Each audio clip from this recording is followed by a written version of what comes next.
Good evening. My name is Robert. I'm from Porter Square Books, and it is my privilege to introduce Mr. Webb. James Webb graduated from the U.S. Naval Academy. He served as a lieutenant in the Marines in Vietnam and was highly decorated during his tours there. His decorations include receiving the Navy Cross for extraordinary heroism. After the military, he attended law school, worked on the House Committee on Veterans Affairs, won an Emmy Award for his 1983 PBS coverage of the U.S. Marines in Beirut, and eventually ended up in the Reagan administration serving as the Secretary of the Navy in addition to other posts. He spent most of the next 20 years as a writer and filmmaker, including as a screenwriter and executive producer of the 2000 film Rules of Engagement, starring Tommy Lee Jones and Samuel L. Jackson.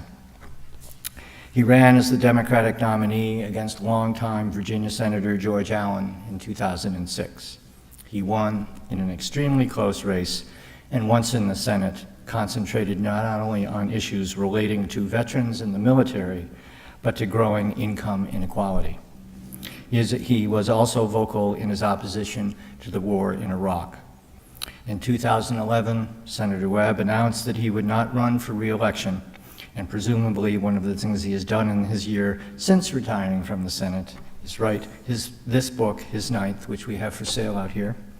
The Wall Street Journal has called his new book a brilliant personal recollection and says that the sweep of this wonderful book makes it the alpha and omega of the Cold War's truest children. Please welcome Senator Jim Webb.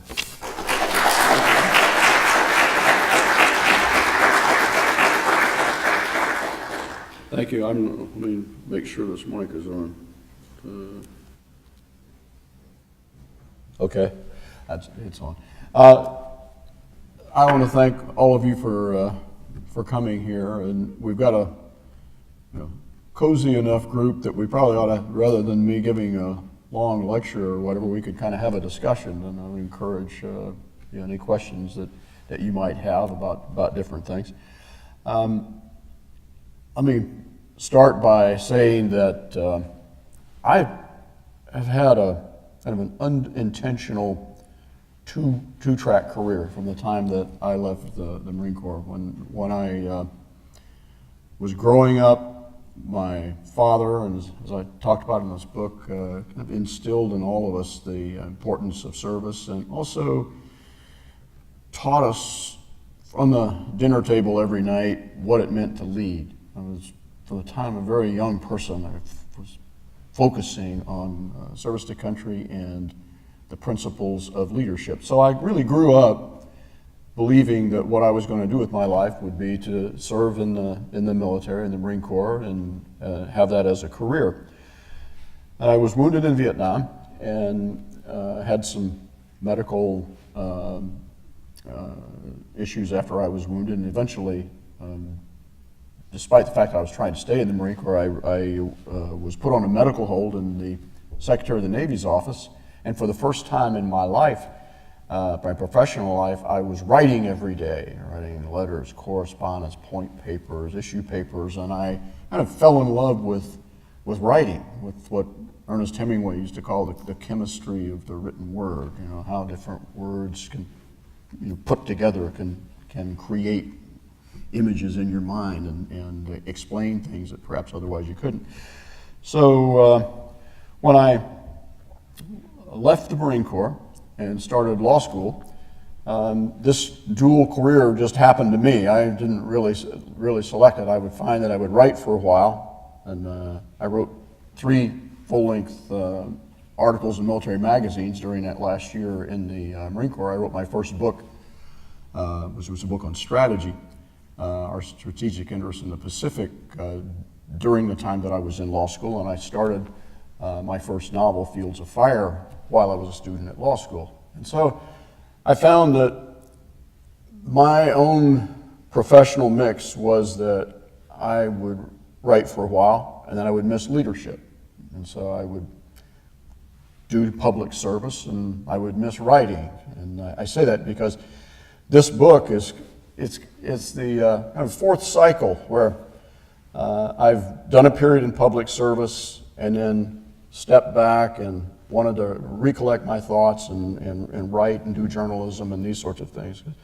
People would ask me frequently, why did you decide not to run for re-election? And actually I was saying, no, this is the fourth time that I've done this. You know, I'll come into public service for a while, think about things, write, and then step back out. And when I was trying to think about what I might write, after I left the Senate, I was talking with my publisher about different ideas. I did not want to write a book, you know, one of these tell-all books that come out of public service. I don't believe that they're particularly healthy, to be honest with you, in terms of how you govern. Actually, there were a lot of my colleagues in the Senate, as you might imagine, were very happy to hear that I wasn't going to write a book about my time in the Senate. I told them, you're all safe, you know, just for now. But I did the same thing, actually, when I was in the Pentagon. I met every day for 4 years with Secretary Weinberger, Cap Weinberger, when he was Secretary of Defense, and you will never see anything that I've ever written that that was from a discussion that we had when the door was closed and we were trying to figure out what needed to be done. So one of the things that my editor said when we were trying to agree on a book that I would write is, you know, a lot of people know what you did when you're in the military. A lot of people know what you did when you were in government, but not many people really know how you got there. You know, what your journey was. And I started thinking about that and thinking, well, maybe I could write about the early years of my life and accomplish three different objectives, really. One, to show what my journey was in terms of how it affected the beliefs, the philosophy, and the manner of leadership that I brought into government.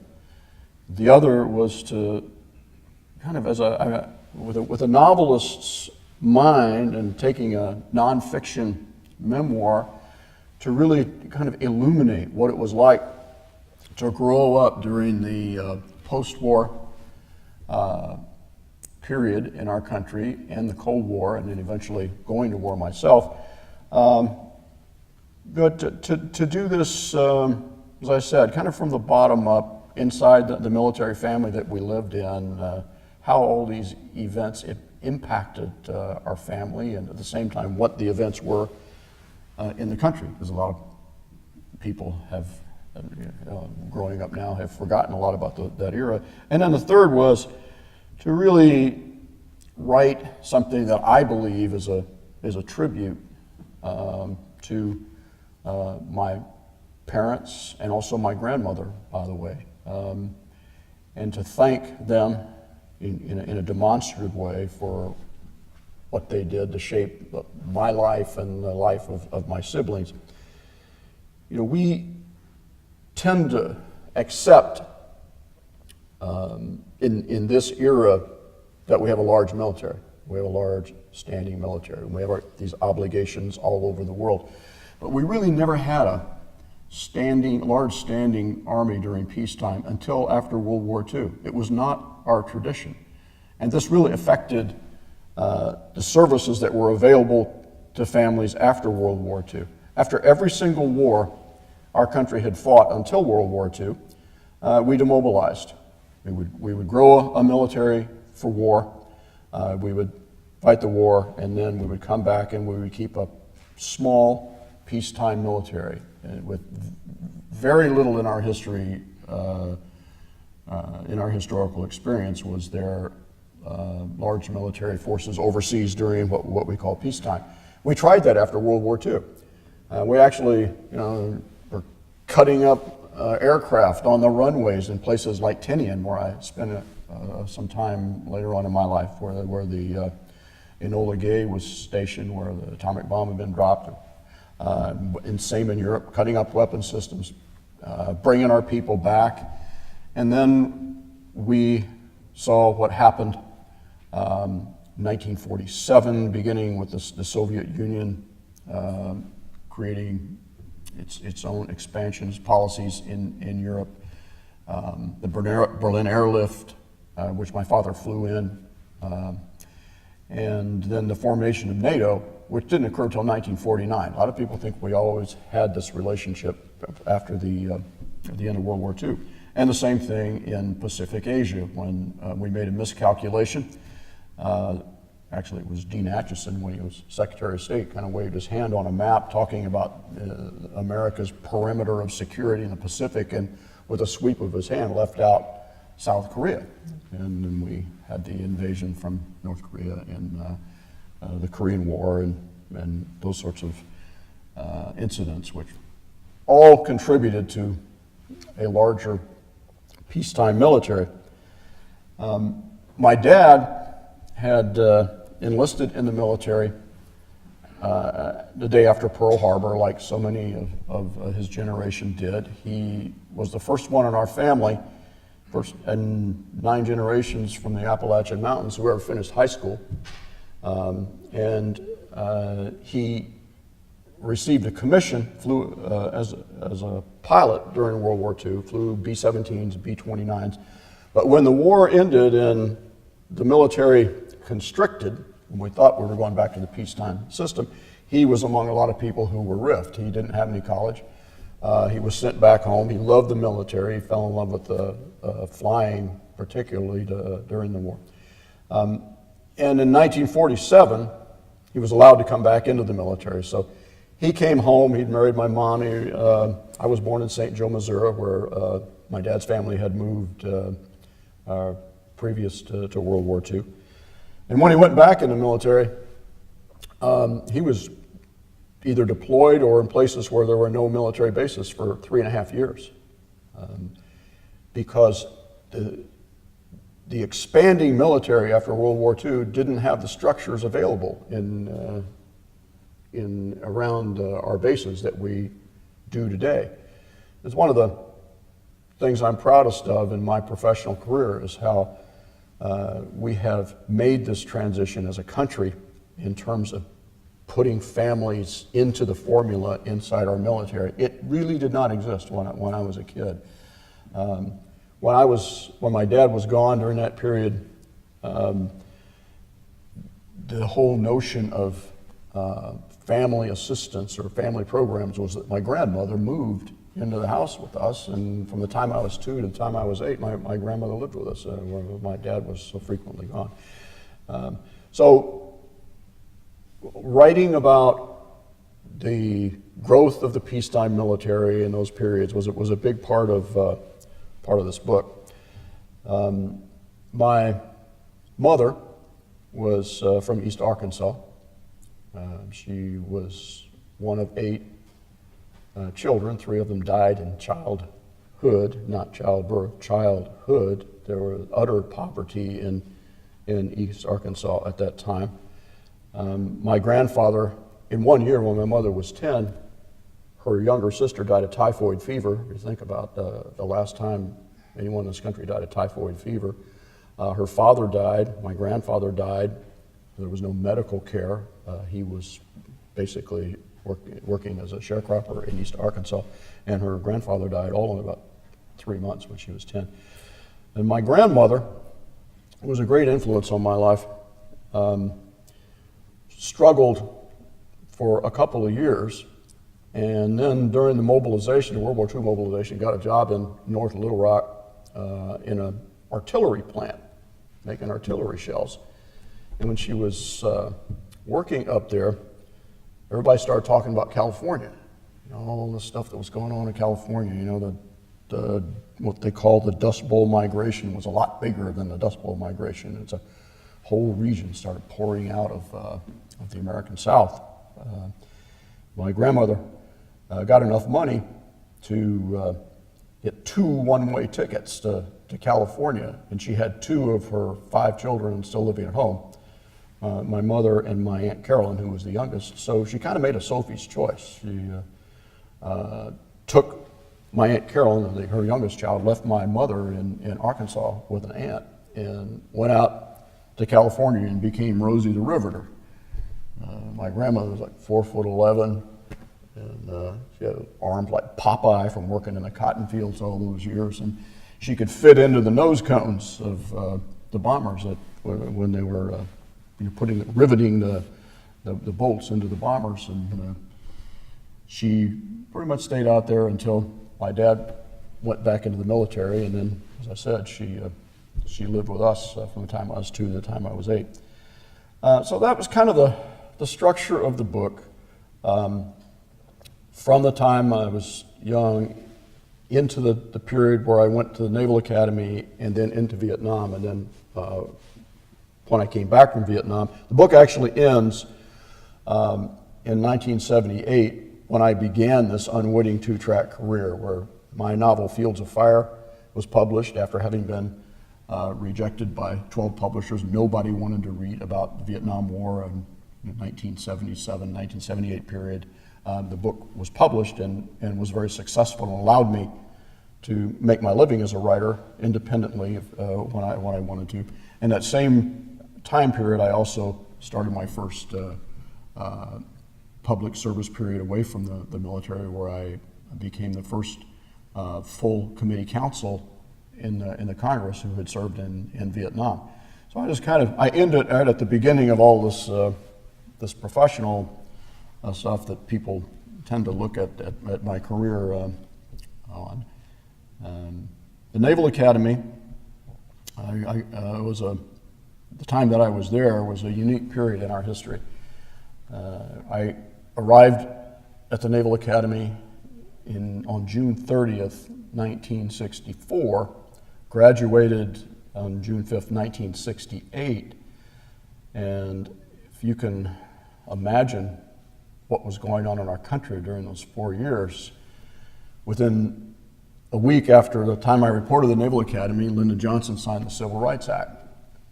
And the issues with respect to civil rights resonated really strongly for those years. It became more confrontational, more violent. At the same time, 6 weeks after I arrived at the Naval Academy, the Gulf of Tonkin incident occurred, which began the real buildup in the war in Vietnam. So during that period, when we were at the Naval Academy, this class, our class of 1968, those two issues constantly intertwined. And in fact, they peaked right almost at the moment we graduated. In January, February 1968, you saw the Tet Offensive, which was the most violent period in the Vietnam War for the American commitment. March of 1968, Lyndon Johnson decided he wasn't going to run for re-election, and threw our political process into kind of an unexpected outward spiral. April 7th, as I recall, 1968, Martin Luther King was assassinated. The night before we graduated from the Naval Academy, Robert Kennedy was assassinated. And we saw this going on all around us, and at the same time, we all knew where we were going. We all knew what we were going to be required to do. And I would have to say, I think the overwhelming majority of the people that I was with at the Naval Academy remained focused on that.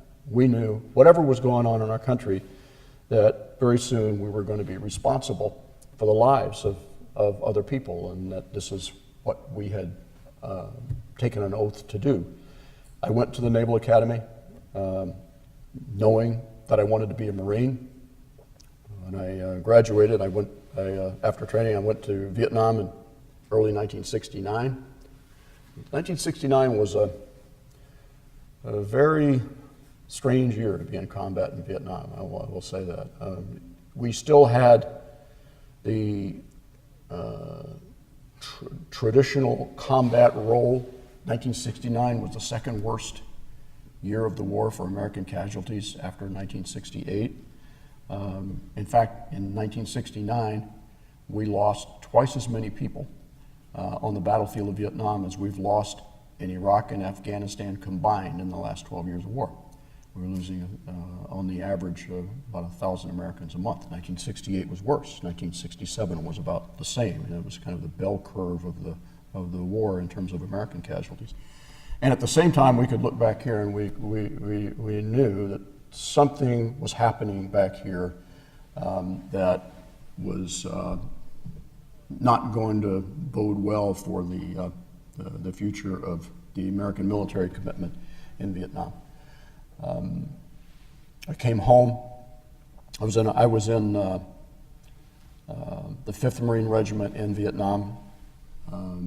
The United States Marine Corps in Vietnam lost 103,000 killed or wounded out of about 400,000 who went. We actually had 3 times as many killed in Vietnam as we did in Korea, the Marine Corps, and more total casualties even than in World War II. There were more Marines who died in World War II, but there were more total casualties killed or wounded in Vietnam.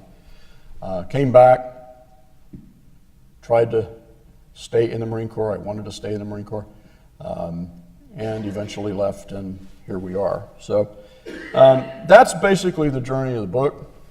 I know that there are other things that people may want to ask about. I'm happy to answer any other questions, and with that, we got a reachable enough group here that I'd be happy to try to answer any of your questions. During your tenure as Navy Secretary, how many new men of war did you personally place in commission? The question, everybody hear the question? The question was, during my time as Secretary of the Navy, how many combatant ships, basically, did we personally commission?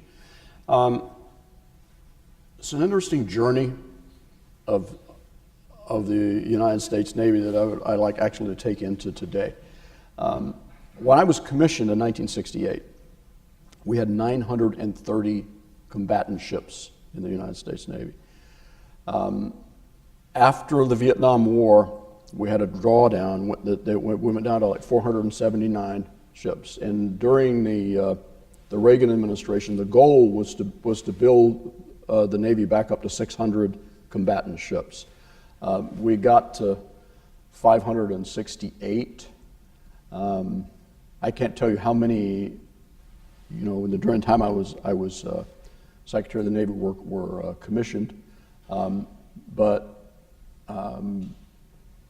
after 568, they started to draw down again, and I'm a personal believer in the importance of our sea services worldwide as strategic connectors around the world. And you can see what happens if you look at the South China Sea right now and the issues with the Chinese military growing right now. If you don't have a credible presence in an area that is in potentially in conflict. We have about 286 ships in the Navy right now. As I write in the book, I think we have more admirals than we do ships in the United States Navy today. Yes, sir. You just mentioned China.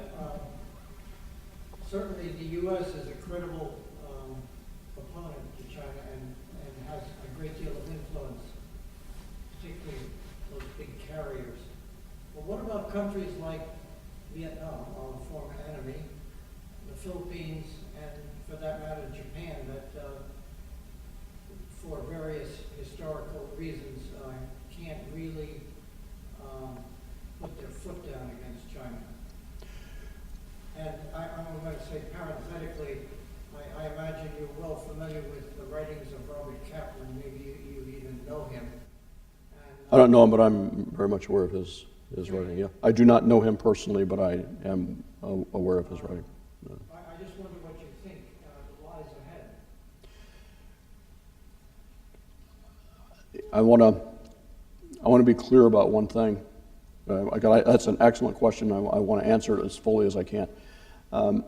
I don't believe that the role of the United States is necessarily to be an opponent of China.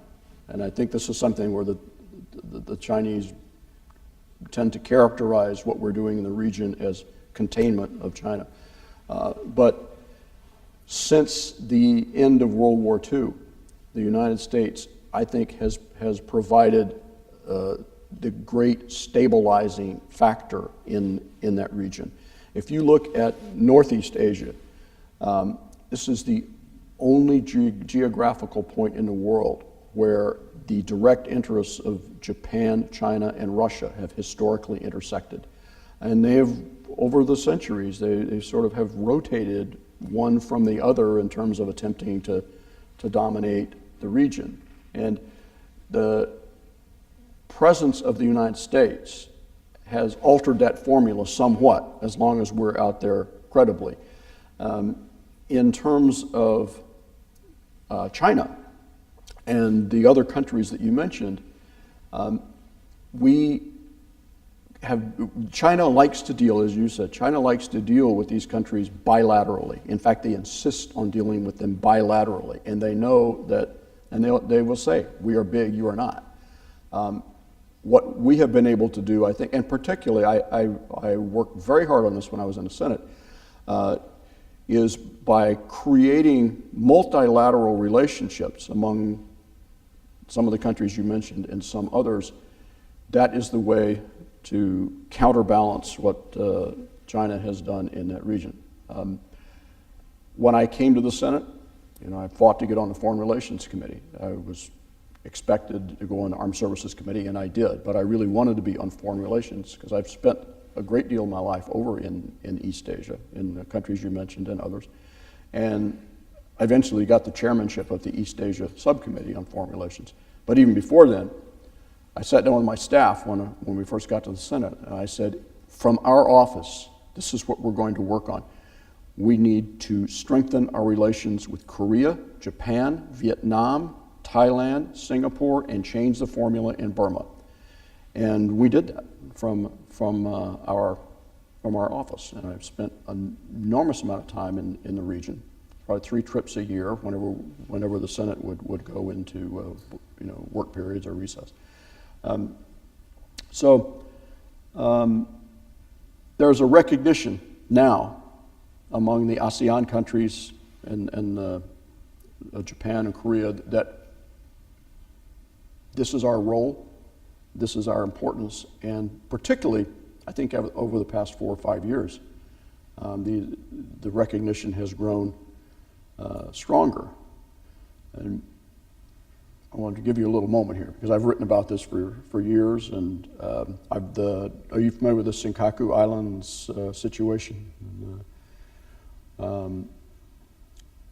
15 years ago, I wrote a piece for the Wall Street Journal about what they titled the struggle for mastery in Asia, but it was about Chinese incrementalism and my view that we need to remain engaged strategically, economically, culturally, etc. And I mentioned the Senkaku Islands. Senkaku Islands are halfway in the northern part of the East Sea there, but they're about halfway between China and Okinawa, the Ryukyus. And my last debate in my Senate campaign, my opponent and I were allowed to ask each other one question. And I said, my question was, what do you think we're going to do about the Senkaku Islands? And there was this room where all the media was in, kind of on the second floor of the room, and all the computer lights went on, and people are Googling, what did he say? What is this? How do you spell that? But my view has always been that the Senkakus, in terms of sovereignty, the Chinese don't recognize Japanese administration or sovereignty, is a step in terms of larger sovereignty issues in the South China Sea, and particularly Ryukyus, because China's never recognized Japanese sovereignty over the Ryukyu Islands, which include Okinawa. And in April of 2010, China started gearing up, and they picked a fight over the Senkakus, not a military fight, but a squabble, a sovereignty fight that's going on right now. I mean, front page or cover of Economist magazine a couple of times. And I think that incident in April 2010, and then the sovereignty issues along coast of the Philippines and into the economic zones of Vietnam really woke up the region in terms of the importance of the United States being there. Long answer, but good question. Thank you. Yes. Hi, I just want to say that, like many people in this audience, I belong to your generation, or you belong to my generation, and the milestones that you describe are my milestones. My father enlisted in Pearl Harbor, in World War II, right after Pearl Harbor. In fact, he married my mother right after Pearl Harbor, and then enlisted, or the other way around. The other milestones that you described, and I'm interested in what you talked about going to Vietnam a year after the Tet Offensive. And after seeing months and months of, prolonged military campaigns, very successful on the part of the Vietnamese, and I was just wondering, at that time, what you thought you were going to accomplish, as a member of the Marine Corps in 1969, did it ever occur to you that the Vietnamese might win the war? I mean, what was your objective at that time? Okay, thank you for that. Let me broaden my answer a little bit and talk about what I learned after I was in Vietnam too, and what my feelings are now. But first, I write in the book, there's a section in there where and the Vietnam section is, there's a lot of thinking in there, looking at instances and thinking about things. Where I was on any given day, there were 3 different wars being fought. And the principal one in terms of conventional battlefield engagements, this country will never understand how clearly we won that war. In 1995, Hanoi officially announced that they lost 1.4 million soldiers in that war. This was not this elusive enemy that never got fully engaged on the battlefield. And that was the principal war that we were fighting. The second war was a guerrilla war in terms of wearing down the morale here and there. They were very effective at it, but I think our military learned to adapt to that kind of warfare. They actually were better at it in the Marine Corps. I think they were better at it in 1969 than they were when they first went in there, even though the people who were fighting in 1969 were, pretty salty bunch of folks after, 3.5 years of continuous combat operations. The third war that we were fighting was basically the war that we lost, and that was, I quote actually Bernard Fall, who I think was one of the most acute observers of Vietnam, French journalist, writer, who wrote a book called The Two Vietnams, I think in 1962, 1963, somewhere in there, who basically was saying the communists conduct assassinations as a matter of policy and they focus it.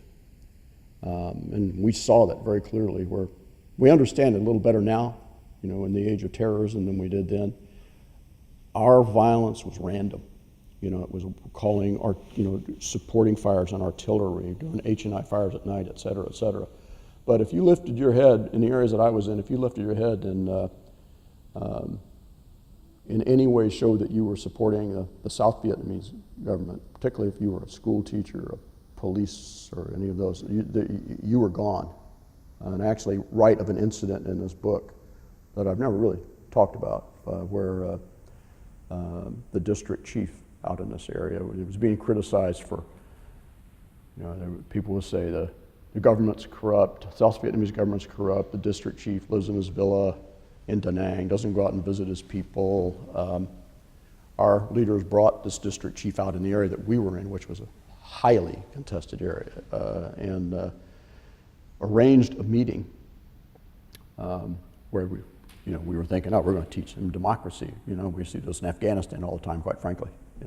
I was there as a journalist in 2004. I could see the pattern evolving. Got 30 villagers. And these were, honestly, the people where I was, they were probably all on their side. They were, I mean, on the other side. But we got 30 villagers to come into a meeting. Our leadership did. Brought the district chief in on the morning convoy, went into the meeting, and they got hit by an assassination squad. Within 30 minutes, killed 19 out of the 30 people in that room, and I had to clean that room out. So it was a lot more complicated than I think we now understand because of the way the war ended and because of the bitterness of the anti-war. The people who wanted the war to end. And I'm not trying to push one side or the other. This is just an observation of my looking at this. And here's the way that, in terms of the war itself, and then I want to talk about my personal view, but on the validity of what I think we attempted to do in Vietnam. But if you look at all that and try to figure out one side or the other, I go back to what Ho Chi Minh used to say. I speak Vietnamese. My wife was born in Vietnam, actually. Ho Chi Minh used to say, "Độc lập tự do," independence and freedom. And I can accept, I have no bitterness toward the people I fought. I can accept that many, many of them were motivated by independence. That the Vietnamese are like they call themselves the Irish of Asia. Whenever the French were there, every 2 years they would have some sort of a rebellion. I get that, but the people who were on our side, I get that they were fighting for freedom, that they wanted to see a different political system, and that there was a reason that they were there too. And I've spent a lot of time in Vietnam since the war. I started going back in '91. When I first went back, 91, 92, it was a Stalinist state. They aligned themselves with the Soviets. They were getting their economy subsidized by the Soviets all the way until the Soviet Union collapsed. Billions a year in an economy that was about an 11 billion GDP. But anyway, when people would ask me when I was in the Marine Corps, and even after I came back, what I thought politically, I would just say, someday I'll figure that out. Give me 8 or 9 years. I didn't go there for a political reason. I gave there because I had to lead Marines.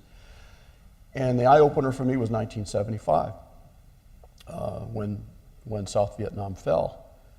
And in the long history of Vietnam, 2,000 years, they never had a diaspora.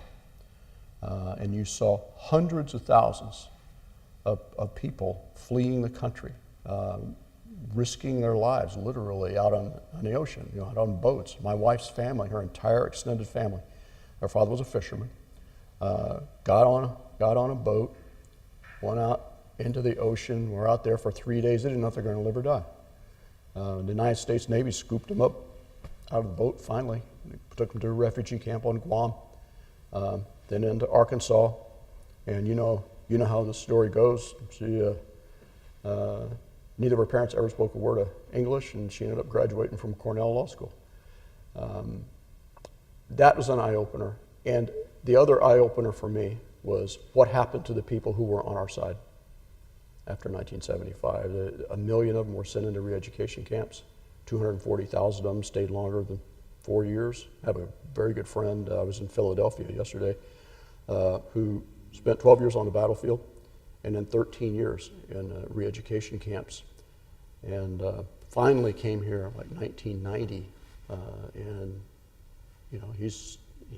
the city of Philadelphia took a risk on him, gave him a job as a community liaison in the Southeast Asian communities there, and he's had a great run here. But when you look at that, and I'm not saying anything to you that I don't say when I go back to Vietnam and talk to them, we need to, from all the different perspectives, we need to understand, number one, Vietnam is an important country to us. That's one thing I've always felt, even when I was over there on the battlefield. Strategically, culturally, it's an important country to us. And we need to, however those divisions were, we need to break them down in terms of getting some harmony. And I've worked on that very hard with with the Hanoi government since 1991. A long answer, but it was a long war. Yes.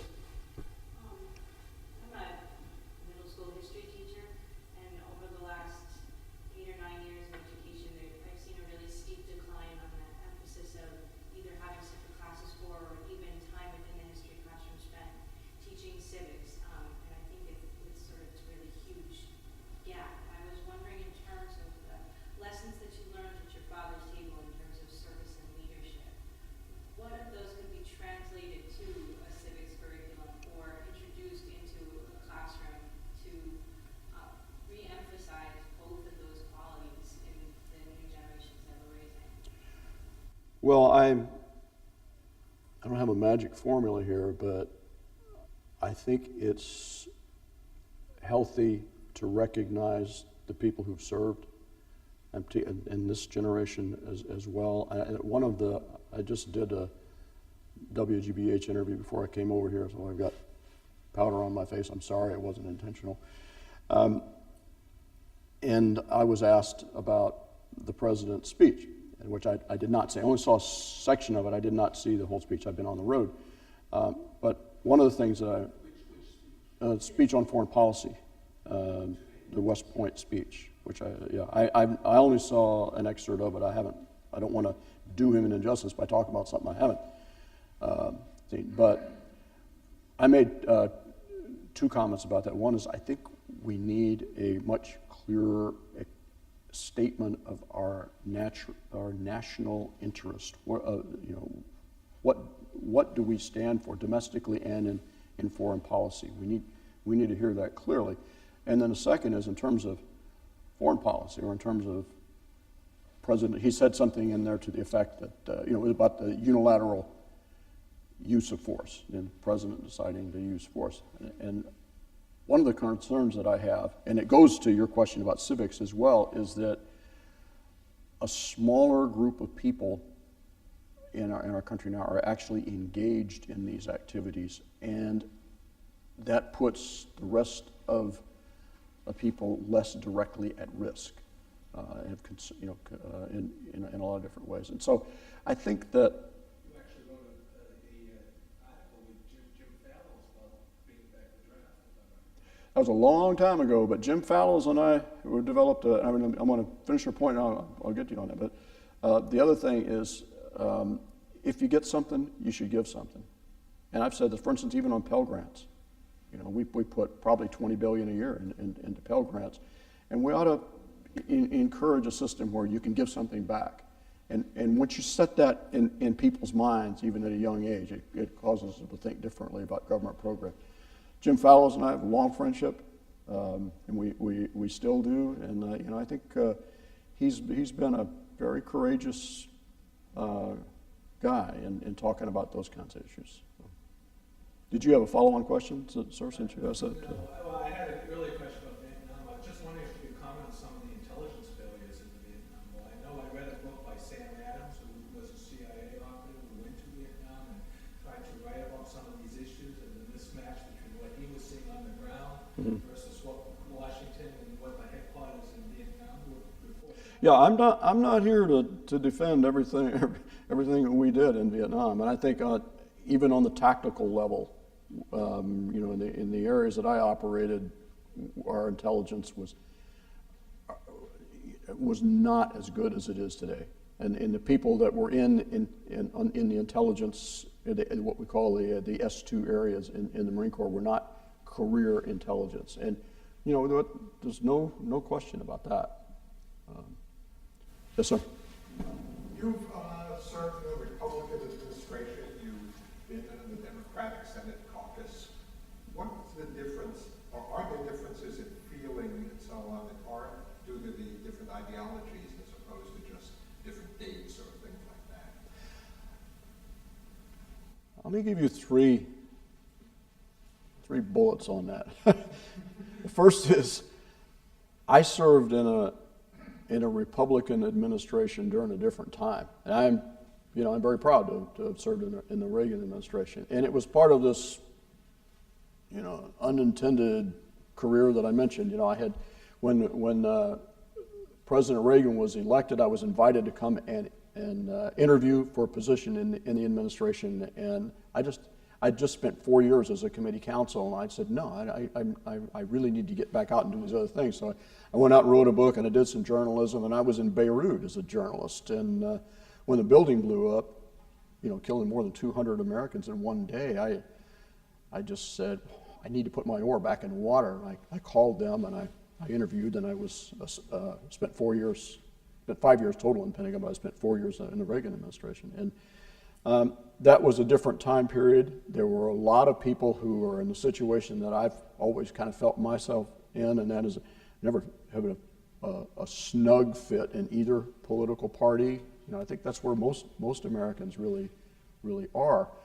Then the other thing that I would point out is, if I could say one difference from the Democrats and the Republicans in modern period, it's that Democrats like to talk about issues and Republicans like to talk about people.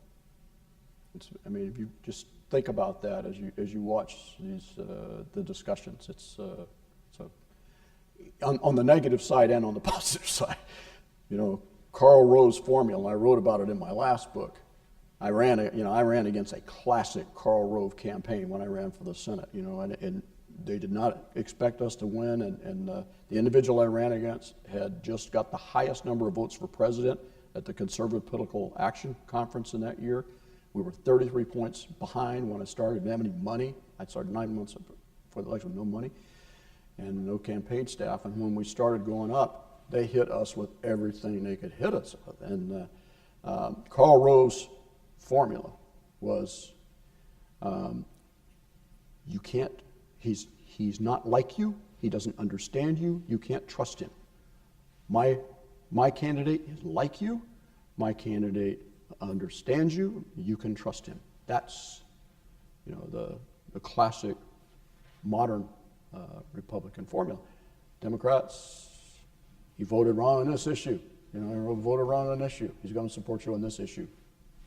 The third thing I would say is in the caucuses, just for those of you who don't know, I didn't know till I got there, every Tuesday in the Senate, the Republicans caucus in one room, the Democrats caucus in the other room. You have lunch and you talk about the votes of the week and where the issues are. After the 2010 election, I think both of the caucuses moved further to the extremes. And I think that's something we really need to work on as a country right now. People in the middle tend not to get nominated as easily. Money is a big part of it. But when the caucuses go that way, then the positions they take on pieces of legislation and other things go that way too. Yes, sir, behind you. I sort of have two questions. One is been alluded to here several times, which is I just wanted to know what you thought about having an all-volunteer military and what that means for so many people not being involved at all with the military and not really having any family members, or just that it's such a small percentage of the American cultural experience now, and what that means for us as a nation. And secondly, if you had some understanding about the recent so-called VA scandal over Right. veterans, and whether or not you think that there's a political solution to that. It just seems to me, and I'm not an expert on this in any way, that really we just weren't prepared for the numbers of people that were going to be going into that system. Well, let me make a comment on both those. First of all, with respect to the volunteer military, the all-volunteer military, we still have a citizen soldier military on the non-career force. And I want to tell you a little journey I had here, because when I was running for office, I started talking about the need for a GI Bill, a new GI Bill. You say this is the next greatest generation, give them the same educational opportunities that the greatest generation had. The Vietnam era people didn't have that. When the Pentagon would come over, DOD, come over to testify, they very rarely talk about their non-career people. And the average member of Congress, who now has no military experience, doesn't understand the non-career side of the military. We have this assumption that because it's an all-volunteer system, it's an all-career system. And I knew from long observation, also from the fact that my son left Penn State and enlisted in the Marine Corps, and watching the people he was around, it's not an all-career force. So I asked DOD, what percentage of each service leaves the military on or before the end of their first enlistment? And it took me a year to get the answer. And the only reason I got the answer was because I've spent 4 years as a manpower guy in the Pentagon, and I know that the question you ask dictates the way that they will respond. They didn't want to answer it. I had them build cohort groups, and it came back after a year of asking, 75% of the Army, 70% of the Marine Corps, and a majority of the Navy and the Air Force at that time left on or before the end of their first enlistment. And to me, that's healthy. That shows that we still do have, citizen soldiery, people who come in for other reasons, and that's why the GI Bill became so important to me, because these are the people who are getting lost. They weren't the career people so much, particularly the Career Officer Corps, which is very well taken care of and has the opportunity to get advanced degrees and this sort of thing. And people were calling this group the Xbox generation. They were disappearing down in the basements. They're having a really hard time after they left the military reconnecting, and I still have a lot of concerns about them. But you are vitally correct in another part of that, and that is that even the citizen soldiery is very heavily drawn from people like my family. We've got a military tradition that goes back to the American Revolution. Although my father was the only one who ever spent a career in, it was a war, we get it and we go. We don't talk politics, we go and we figure it out later. So the rest of the country really doesn't have to feel at risk. They don't have to wake up and say, oh, my kid might get drafted. And I think it makes all the difference in the world. I've said a number of times, I know what it's like to have your dad gone, I know what it's like to be gone, but there's nothing worse than when my son was gone.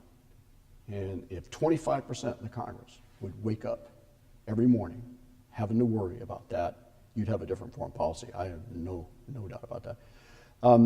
With respect to the VA problems, I've worked in this area since the time I left law school, most of my adult life, either pro bono or as a committee counsel on a veterans committee. We were mentored on all these issues by the World War II people. It was a great period in terms of understanding veterans law per se and the VA. And when I came to the Senate, I got a position on the Veterans Committee. And when I came to the Senate, the backlog in the VA was 600,000 cases. I couldn't believe it from the experiences that I'd had before. When I left the Senate, it was 900,000. Now, there are demographic reasons for this. Part of it is the post 9/11 period veterans coming into the system and needing assistance. Part of it is the Vietnam veterans who are transitioning out of careers and need the VA for a variety of reasons in a way they didn't in the past. But it's almost a mathematical problem. You can see that, and so I think what you have seen in the VA is not putting leaders on the problem, not solving a problem, there's no magic in figuring out, all right, we're going to have, we've got this kind of a backlog and we're going to have more applications. You get some people out there, teach them how to process these claims, and let's move this stuff. And so I really think what we have in the VA is a leadership problem. And I don't mean with respect just, I'm not trying to dump all this on General Shinseki, but I think we got to put leaders on this problem. Yes, sir. Sir, you identified the Vietnam War and the civil rights movement in the 1960s and 70s as the big issues of that time. What do you foresee as being similar issues in the next 5 to 10 years in America? Well, that's pretty hard to predict, but I think that what we really need right now is to be able to clearly articulate who we are as a country, what our national interests are, our national security interests are, and what our domestic policies ought to be. I mean, in a way that everybody understands. And, you know,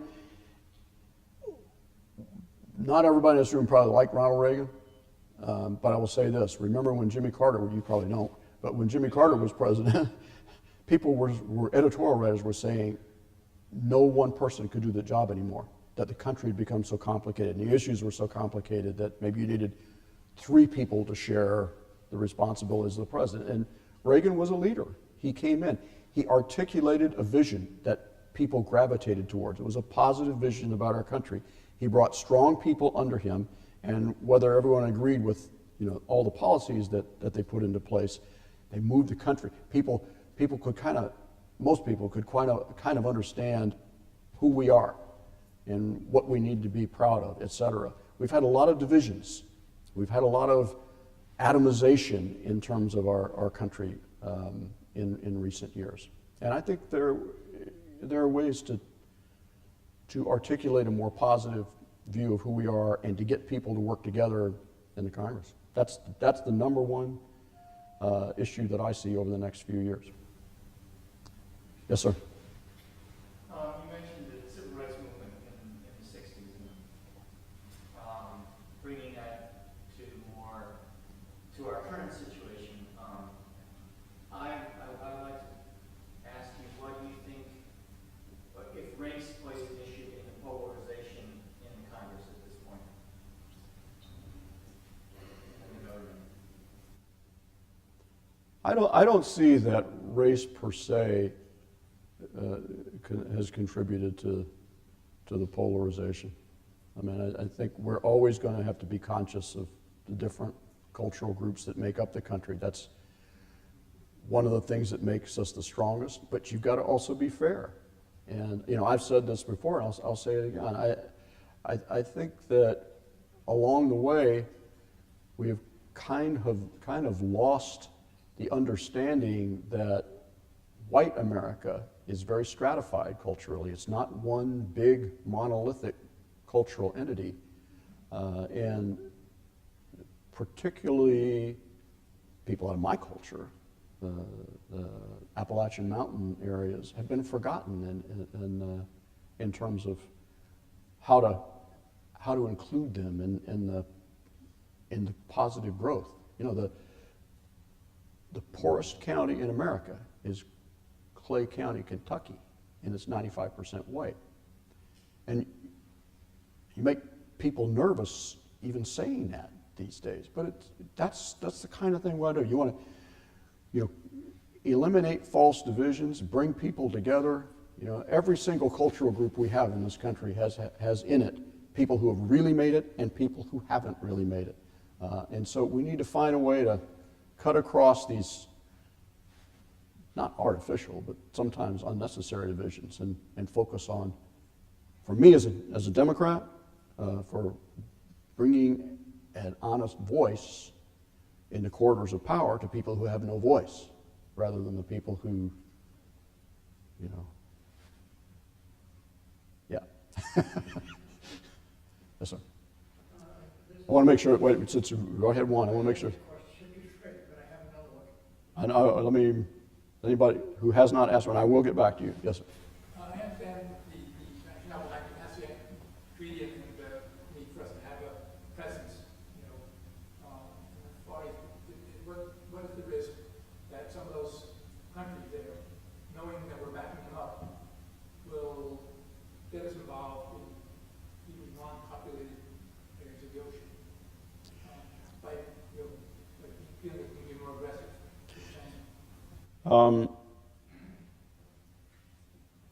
Actually, I worry about that more in terms of Europe than I do in Asia. And when I look at what's been happening in Ukraine, I recall I was one who said we shouldn't be admitting Ukraine into NATO. That doesn't mean we wouldn't be able to have some formula to assist if our national interests declared. But once you become a treaty partner, then you are obligated no matter what they do. And in NATO, in the country of Georgia and also in Ukraine, there have been incidents in the last 4 or 5 years where if they had actually been a treaty partner, we would have been obligated to do some things that I don't think would have been clearly in our national interest. In Asia, it's to this point, it's been, I think, very good that the smaller countries see that we're there. And what I'm seeing right now, and this is when we're looking at mixed messages in terms of how we communicate our national interest, they're getting nervous that we won't be there. And if there's been we talk about the Asia pivot, if there's been a real pivot over the past 10 or 12 years, it was the pivot into Iraq, Afghanistan, and that part of the world where we really don't belong on the ground over there. We had national interest, but we shouldn't be an occupying power in that part of the world. But you have to be credible, as in terms of national leadership, and you have to, be able to follow through. And I take your point. Philippines is a treaty partner. We have a security treaty with the Philippines and with Japan. We don't have it with Vietnam, which has had probably the most troublesome incident with China in the recent month or so.